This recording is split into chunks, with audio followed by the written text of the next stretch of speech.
Tapos na mga boss, today's video mag-unbox tayo ng pinakamurang helmet na may ICC sticker. Umpisa na natin.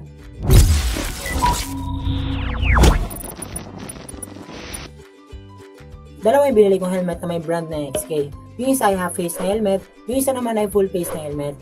Buksan na natin sila mga boss, unahin muna na ditong half face na helmet.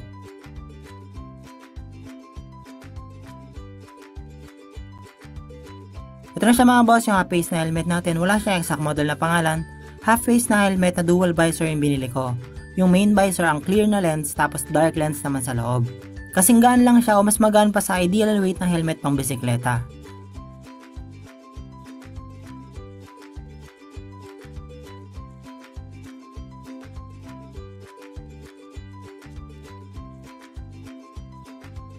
Yung size nito ay isa lang mga boss, pang XL to kaya maluwag sa akin.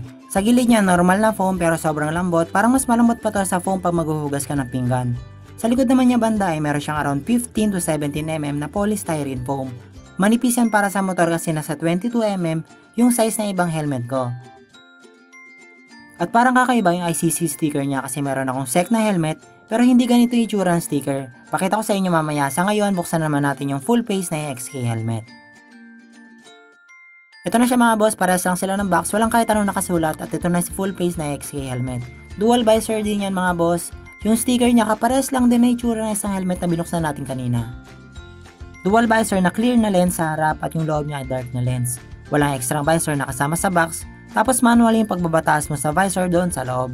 Hindi siya katulad ng ibang dual visor na may quick release or switch.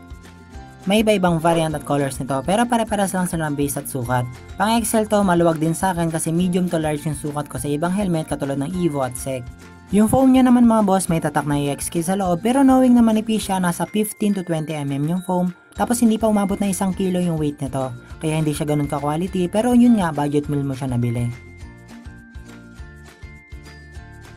Medyo may sablay din dito sa nabigay sa akin na helmet. Kita nyo naman yung foam niya sa gilid parang minadali yung paggawa.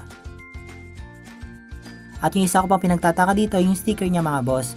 Ganito yung itsura ng SEC na helmet na ICC sticker. Diba magkaiba kaysa dito sa XK na helmet tapos may QR pa.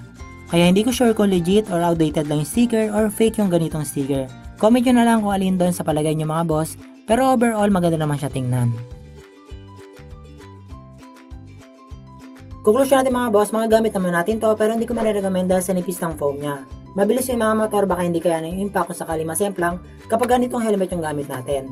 And salamat mga boss sa panonood, huwag kalimutan mag-subscribe, like and follow para mapanood nyo agad yung mga susunod na unboxing ng mga helmet ng motor.